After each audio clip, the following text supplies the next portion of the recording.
बहुत समय पहले की बात है। कासगंज नामक एक सुंदर सा गांव हुआ करता था। उस गांव में एक लकड़हारा रहता था जिसका नाम रामू था। रामू बहुत ही ईमानदार और मेहनती था। वह हमेशा अपने काम से खुश रहता था। उसके पास ज्यादा पैसे नहीं थे, लेकिन वह अपनी जिंदगी से संतुष्ट था। रामू के परिवार में उसकी पत्नी और उसके 2 बच्चे थे। रामू सेठ लालचंद के यहाँ लकड़ी काटने का काम करता था और लकड़ी काटने के बदले में सेठ लालचंद रामू को पैसे देता था, जिससे रामू और उसके परिवार का जीवन व्यापन होता था।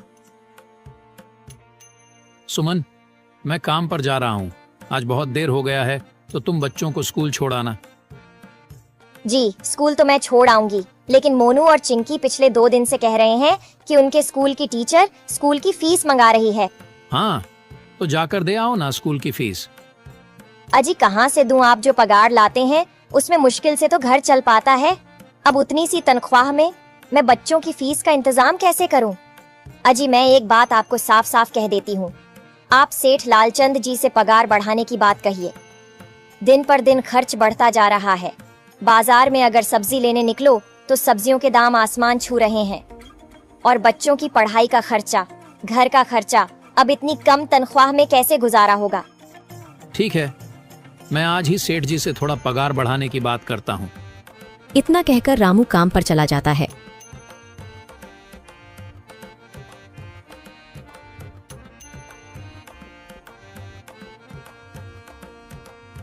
अरे भाई, आज तो पगार का दिन है। देखो, अब यह सेठ लालचंद कोई ना कोई लोचा जरूर करेगा। हमेशा कोई ना कोई बहाना बनाकर पगार कम कर देता है। और अगली बार तो मेरी आधी पगार काट ली थी, यह कहकर कि जो मैंने लालचंद जी से 200 रुपए उधार लिए थे, उसका ब्याज बढ़कर 1000 रुपए हो गया है। इसलिए मैं तुम्हारी पगार में से 1000 रुपए काट रहा हूँ। हाँ हरिया भाई, तुम एकदम ठीक कह रहे हो। ये सेठ लालचंद ना एक नंबर का चालाक और लालची इंसान है।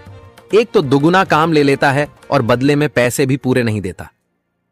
हाँ भाई, मेरे भी अगली बार सेठ लालचंद ने पगार काट लिए थे। मैंने बस 2 छुट्टी ली थी जब मेरी बिटिया बहुत बीमार थी, और इस लालचंद ने इस बात का फायदा उठाकर मेरी पूरी आधी पगार काट ली।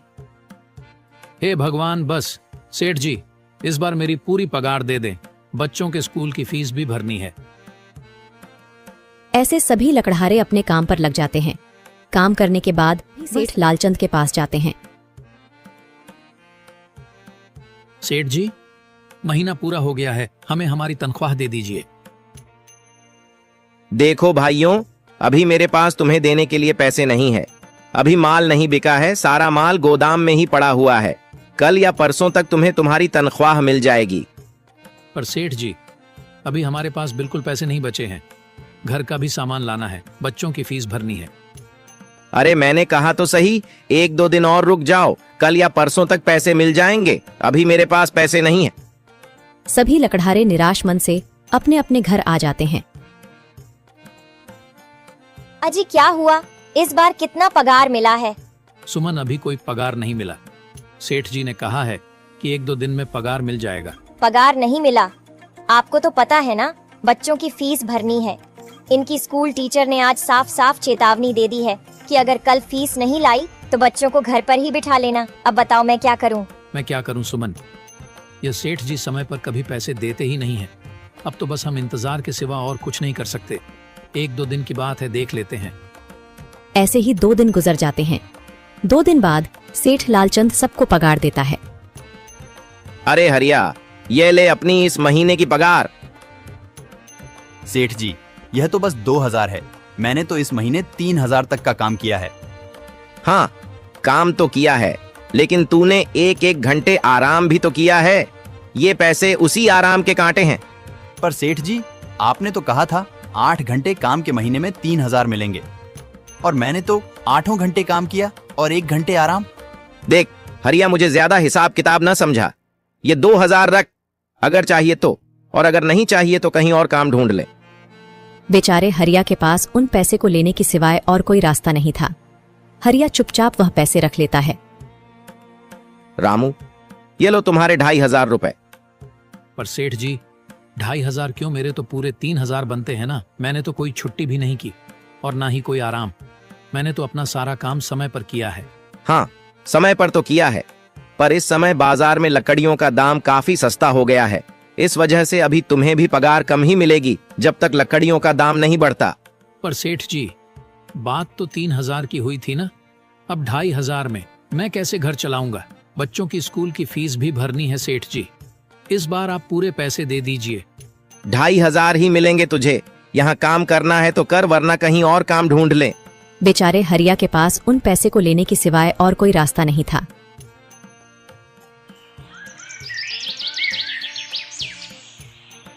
अरे भाई, यह सेठ लालचंद एक नंबर का बेईमान इंसान है।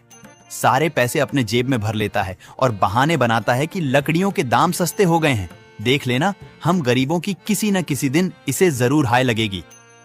नहीं हरिया, ऐसे नहीं कहते। वह हमारे अन्नदाता है। आखिर उन्हीं के वजह से तो हमारा घर चल रहा है। अरे काहे का अन्नदाता? काम के पूरे पैसे तो देता नहीं है। पूरे महीने मेहनत करके भी क्या मिलते हैं? बस ये 2,000 रुपए। इसमें घर खर्च कैसे चलाएं? ऐसे तो हम कभी तरक्की नहीं कर पाएंगे। और हम कर भी क्या सकते हैं हरिया? हमें लकड़ी काटने की सिवा और कोई काम कहाँ आता है? और कोई काम खोलना भी चाहे तो उसके लिए हमारे पास इतने पैसे कहाँ हैं? अब जो भी हो, हमारा तो बस ये सेठ लालचंद ही सहारा है ना। कुछ देर बातें करने के बाद अपने घर की ओर निकल पड़ते हैं। जी आ गए आप। कितनी पगार मिला है? सुमन, इस बार सेठ जी ने बस 2,500 रुपए ही दिए हैं। बस 2,000? इतने में कैसे घर चलाएंगे? बच्चों की फीस में ही 1,000 रुपए निकल जाएंगे। फिर 1,500 में क्या क्या करेंगे? अब मैं क्या कहूँ सुमन, अब तुम्हें इसी में ही गुजारा करना होगा। तुम सबसे पहले बच्चों की फीस भर देना, इसके बाद बाकी का मैं देखता हूँ। अजी आप क्या देख लोगे? सेठ जी से पूरे पैसे तो मांगे नहीं गए आपसे? नहीं सुमन, मैंने सेठ जी से पैसों के लिए कहा था, पर सेठ जी ने साफ इनकार कर दिया और कहा, यह लेना है तो लो, वरना कहीं और काम ढूंढ सकते हो। मैं सोच रहा हूं कि लकड़ी काटने के बाद मैं कहीं और भी काम ढूंढ लूं। सेठ जी के यहां से काम करने के बाद मैं दूसरी जगह पर काम किया करूंगा, इससे कुछ ज्यादा आमदनी हो जाएगी। आज ही मैं सेठ जी के यहां पर काम करने के बाद और भी जगह काम ढूंढने जाऊंगा। इतना कहकर रामू काम पर निकल जाता है और जैसा कि रामू ने कहा था, वह लालचंद के यहाँ काम करने के बाद काम की तलाश में निकल जाता है। रामू पूरे गांव में काम ढूंढता है, दुकानों दुकानों पर जाकर लोगों से काम मांगता है, मगर हर जगह रामू को केवल निराशा ही हाथ लगती है। अंत में थक हार कर रामू वापस जाने लगता है। तभी वह देखता है कि अचानक बहुत सारे भैंसों का झुंड उसकी तरफ दौड़े आ रहा है। यह देखकर रामू बहुत डर जाता है। वह इधर उधर देखता है तो उसे एक गुफा दिखती है और वह गुफा में जाकर छुप जाता है। जब भैंसों का झुंड वहां से निकल जाता है तब रामू की जान में जान आती है। हे भगवान, आज तो बाल बाल बच गया मैं, वरना आज तो मैं इन भैंसों के पैरों तलों तो कुचला ही जाता। पर यह मैं कहाँ आ गया? रामू यह सब सोच ही रहा था कि तभी उसकी नजर गुफा में रखी एक टोकरी पर जाती है। रामू उस टोकरी के पास जाता है। ये कैसी गुफा है? ये कैसी टोकरी यहाँ पड़ी है? इसे मैं घर ले जाता हूँ, सामान रखने के काम आ जाएगी। रामू जैसे ही उस टोकरी को हाथ लगाता है, गुफा में से एक आवाज आती है, रुक जाओ, इसे छूने की कोशिश मत करो। यह आवाज सुनकर रामू एकदम पीछे हट जाता है। तभी गुफा में एक जिन्न प्रकट हो जाता है और वह रामू से कहता है, कौन हो तुम और मेरी गुफा में क्या कर रहे हो? मुझे माफ करना, आप जो भी हो। कुछ भैंसों का झुंड मेरे पीछे पड़ गया था और उनसे बचने के लिए मैं इस गुफा में आकर छिप गया और फिर मेरी नजर इस टोकरी पर गई। माफ कीजिए, मुझे लगा यहाँ कोई नहीं है तो यह टोकरी किसी की नहीं होगी, इसलिए मैंने इसे छुआ। रामू, तुम्हें डरने की जरूरत नहीं है। मैं तुम्हारे बारे में सब जानता हूँ। मेरी नजर एक बार भी जिस पर पड़ जाती है, मैं उसका इतिहास अपनी खुली आंखों से देख सकता हूँ। पर आप है कौन और आप इतने विचित्र क्यों दिखाई पड़ रहे हैं? आप अपना परिचय दीजिए। कौन है आप? मैं एक जिन हूँ और मैं कई सालों से इस गुफा की रक्षा कर रहा हूँ। यह गुफा मेरे पूर्वजों की है। इस गुफा में केवल वही इंसान घुस सकता है जिसका मन बिल्कुल पवित्र हो। अगर तुम अपवित्र होते तो तुम इस गुफा में कभी नहीं घुस पाते। तुम एक सच्चे इंसान हो, इसलिए तुम इस गुफा में घुस पाए और इस टोकरी को छू पाए। अब तुमने इस टोकरी को छुआ है तो यह टोकरी तुम्हारी हुई। नहीं, मुझे ये टोकरी नहीं चाहिए, मैं तो बस देख रहा था। डरो मत रामू, तुम ये टोकरी ले जाओ। ये कोई साधारण टोकरी नहीं है, बल्कि यह जादुई टोकरी है। जादुई टोकरी? क्या यह वही जादुई टोकरी है जिसके बारे में हमारी दादी कहानी सुनाई करती थी कि किसी गांव में एक जादुई टोकरी हुआ करती थी और वह सबकी इच्छाएं पूरी करती थी? हाँ रामू, ये वही जादुई टोकरी है। अब तुम इस टोकरी के मालिक हो। तुम इसके इस्तेमाल से अपनी स्थिति सुधार सकते हो, पर याद रखना, तुम जो भी वस्तु इस टोकरी में एक बार डालोगे वह चीज ही तुम्हें बार बार इस टोकरी में डालनी होगी। इसके अलावा तुम और दूसरी कोई चीज इस टोकरी में नहीं डाल सकते। अगर तुमने ऐसा किया तो इसका परिणाम तुम्हें ही भुगतना होगा। मेरी इस बात को हमेशा ध्यान में रखना और सोच समझकर बिना लालच किए इस टोकरी में वह ही सामान रखना जिसकी तुम्हें जरूरत हो। रामू टोकरी को लेकर घर आ जाता है।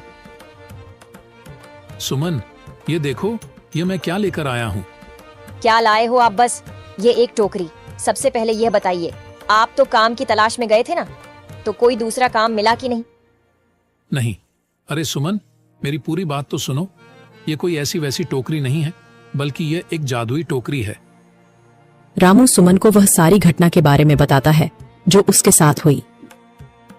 अच्छा, तो आपका कहने का मतलब है कि इस टोकरी में हमें कोई ऐसी चीज डालनी होगी जिसकी हमें सबसे ज्यादा जरूरत हो। हाँ सुमन, हमें सोच समझकर ही इसमें कोई चीज डालनी होगी। रामू थोड़ी देर सोचता है, फिर उसका ध्यान उन लकड़ियों पर जाता है जो एक बार उसने सुमन को रखने को दी थी। सुमन, तुम्हें याद है, एक बार मैं जंगलों में लकड़ियां काटने गया था तो मुझे एक चंदन की लकड़ी मिली थी और वह मैंने तुम्हें लाकर दे दी थी। हाँ, दी तो थी। तो तुम उस लकड़ी को ले आओ। हम उस चंदन की लकड़ी को ही इसमें डालेंगे और उस लकड़ी से अपना एक व्यापार शुरू करेंगे। सुमन चंदन की लकड़ी को ले आती है और उसे टोकरी में डाल देती है। वह जैसे ही चंदन की लकड़ी उस टोकरी में डालते हैं, उसमें कई सारी लकड़ियां आ जाती हैं। अरे वह, यह तो चमत्कार ही हो गया। ये देखिए, कितनी सारी चंदन की लकड़ियां हो गई। अगर आप इसको बेचेंगे तो इससे काफी अच्छे पैसे मिलेंगे। हाँ राधा, मैं कल सुबह बाजार जाकर इनको बेच आऊंगा और जो पैसे मिलेंगे उससे हम अपने मोनू और चिंकी के स्कूल की फीस भर देंगे और बाकी बचे पैसों को संभाल कर रख लेंगे।